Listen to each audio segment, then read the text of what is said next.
It's time for your local farm news week in review here on AM 960 KLTF. This week in farm news, the 62nd annual Morrison County Dairy Princess Contest has been set for Saturday, March 28th at the Falls Ballroom. A candidate must be a high school graduate by July 1st and not yet 24 years of age. The candidate or her parents or legal guardian must be actively engaged in the production of milk for sales to a licensed plant during the current year. A candidate also qualifies if she or her parents or legal guardian are employed on a dairy farm in a dairy-related capacity.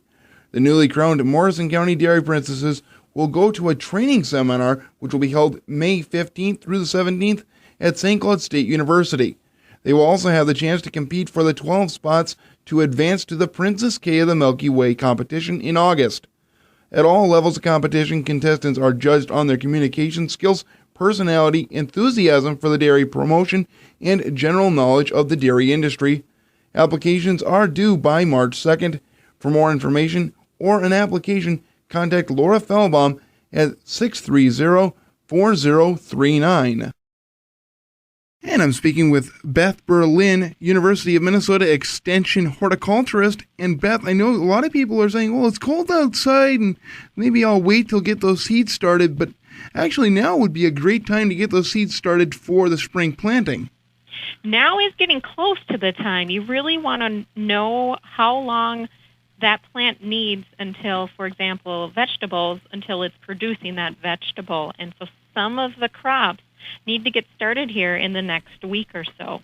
If individuals want to grow the plants indoors, what should they do to get those seeds started? Sure. First off, make sure you're purchasing a very dependable, reliable seed source. Those that have been sitting around for years, and frankly, even some of the more inexpensive ones that have been on discount, just don't have the percentage of germination that they may have once had. And so select good seed, and then start with good, clean containers and good, clean soil. Growing medium is critical. You mentioned the growing medium. What should home growers look for when they're selecting their soils? Right. We actually encourage people to use a soil-less mixture. And so this consists of vermiculite and peat mixture. There's a lot of different products on the market, but it's truly soil-less because it's just consisting of vermiculite and peat, which is just a very lightweight medium that's sterile and allows for these seeds to go ahead and get their roots started without having conflict with compacted soil material. Right now, some people may be saying, well, okay, I've got my soilless setup figured out. Now, where should I put it in my house to maybe get the best growing conditions? Right, and this is kind of a misconception, and some might have had success over the years, but they think a sunny window is going to cut it. And honestly, unfortunately, here in Minnesota, we're still not seeing enough sun to help these poor little seedlings to get started, and they need to be placed under some growing lights. And when I say growing lights, it doesn't need to be fancy labeled. Frankly, any sort of cool white fluorescent lighting is adequate, and you should have it on for 12 to 16 hours a day. Yes. I have mine set up personally with a timer, so I don't even think about it. It just automatically goes on in the off-peak, so I don't hit up my electrical bill very much. And they otherwise are grown in my basement in very dark conditions, with exception to those fluorescent lights being triggered on for, I think mine are 14 hours a day.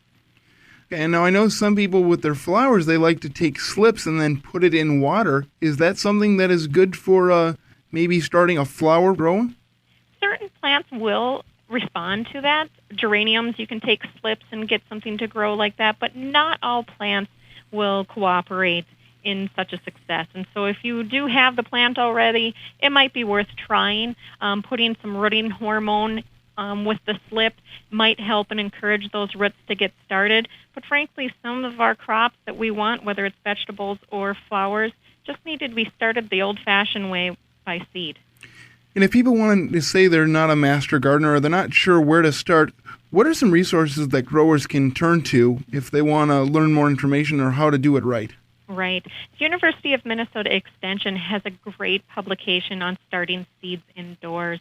And so simply by going to our website, extension.umn.edu, and searching in the search column, starting seeds, you'll get a great publication that's going to give you tips on the soilless medium, the lighting, watering, and even when to start certain plants. All right, we've been speaking with Beth Berlin, University of Minnesota Extension horticulturist. Now, Beth, it's my understanding you actually have an event going on in regards to local food. We do. Thanks for bringing that up, Scott. We are having the local foods college. This was an 8-week series. It is free to the public, and tonight's topic is on vegetable production tips and tricks. And so if you are interested in coming, it's here in the Government Center in Morrison County, down in the basement in Meeting Room 1 at 6 o'clock. And so myself or a master gardener will be on hand to help facilitate and answer any questions that people may have. All right, and we have been speaking with Beth Berlin. If they want more information, they can call the Morrison County Extension Service at 632-0161, and we'll be talking to Beth later in the year when it's time to put those plants into the ground. Sounds great. Thanks, Scott. U.S. Trade Representative Michael Froman went before the U.S. Conference of Mayors on Wednesday to start selling the trade agenda President Obama highlighted in his State of the Union address, an agenda that includes trade agreements that Froman said will provide premier access to 2/3 of the global economy. The agreements include the Trans-Pacific Partnership, TPP, with 11 other Pacific Rim nations, which has been under negotiations for over a decade. Froman said that the treaty could grow U.S. exports by $123 billion a year while supporting hundreds of thousands of well-paying jobs. Without an agreement, he said that the U.S. will be at a disadvantage in a region when the population of middle-class consumers is expected to swell from 525 million in 2009 to 3.2 billion people by 2030. Froman also asked the mayors for support in getting Congress to approve legislation giving the president so-called Trade Promotion Authority, or TPA. The measure would require congressional oversight throughout the negotiation process, but once a deal is reached, Congress would have to vote yes or no on the agreement without amendments. And I'm speaking with Kevin Papp, president of the Minnesota Farm Bureau. And Kevin, you were just out at the National Convention out in San Diego, and you participated in the delegate session. What were some of the highlights? Well, we had about 5,000 members at the 96th annual meeting. We had 355 delegates from all 50 states and Puerto Rico. Talked a lot about many policies, but probably our all-hands-on-deck issues this year are going to be immigration reform, making sure we've got legislation that addresses agriculture's long and short-term labor needs, protect the farmers' ability to use biotechnology. We're going to continue to expose expansion of the federal jurisdiction under the Clean Water Act. And we want to do some work on the Endangered Species Act that's going to balance the needs of the species with the economic concerns and impacts of farmers and ranchers.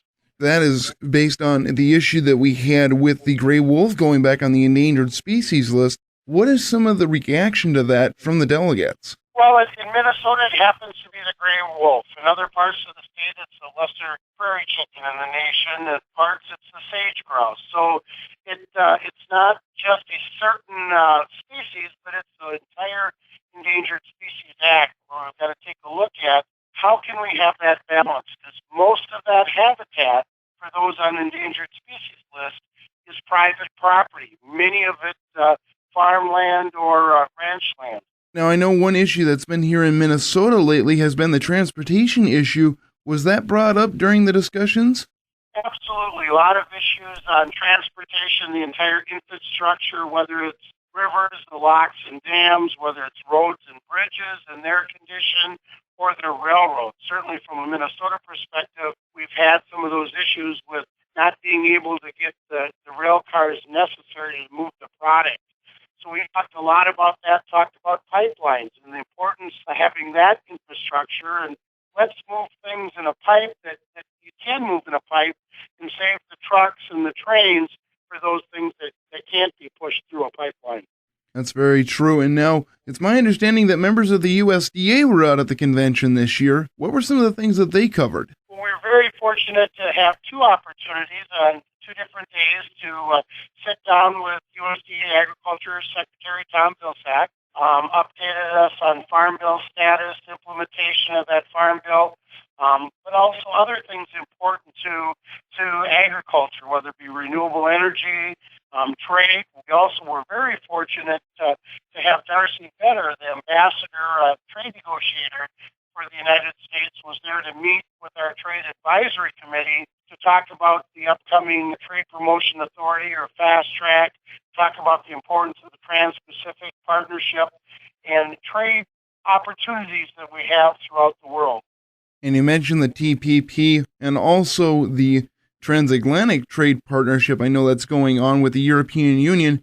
What was the status on that, and what is the American Farm Bureau's stance on that one going forward in 2015? Well, it's an easy question to answer, because here in Minnesota, in this country, we grow more than we can use, and we need those markets in other countries. You've got to remember, 96% of the people in the world do not live in the United States, and many of them are looking for more protein, for different foods, and we can provide that. So we need to make sure that those trade agreements are fair and equitable, and we understand everybody has to give something up in a trade agreement, but we want to make sure this is good not only for Minnesota farmers, but all farmers in the United States. We've been speaking with Kevin Pamp, president of the Minnesota Farm Bureau Federation, about the recent delegate session out at the American Farm Bureau Federation 96th Annual Convention and Meeting that was in San Diego. We covered topics such as trade, immigration, and also regulations by the federal government. Thank you so much for your time today, Kevin. Thank you, and thank you for all you do getting the word out about agriculture. The U.S. Department of Agriculture's Food Safety and Inspection Service Thursday proposed the first federal standards for salmonella testing in ground chicken and turkey products, as well as raw chicken breasts, legs, and wings. FSIS implemented performance standards for whole chicken carcasses in 1996, but has since learned that salmonella levels increase as chicken is further processed into ground poultry or cut into parts. The CDC estimates that over 1 million cases of salmonella occur each year in the United States, and according to FSIS, the implementation of the standards could lead to an average of 50,000 prevented illnesses each year. For chicken parts, ground chicken, and ground turkey, FSIS is proposing a pathogen reduction performance standard designed to achieve at least a 30% reduction in illnesses from salmonella. FSIS will accept comments on the proposal for 60 days and then announce final standards and an implementation date this spring. And that concludes this week's Local Farm News Week in Review here on AM 960 KLTF. Farm news available online at fallsradio.com, along with extended interviews. This is Farm Director Scott Colombe saying, thanks.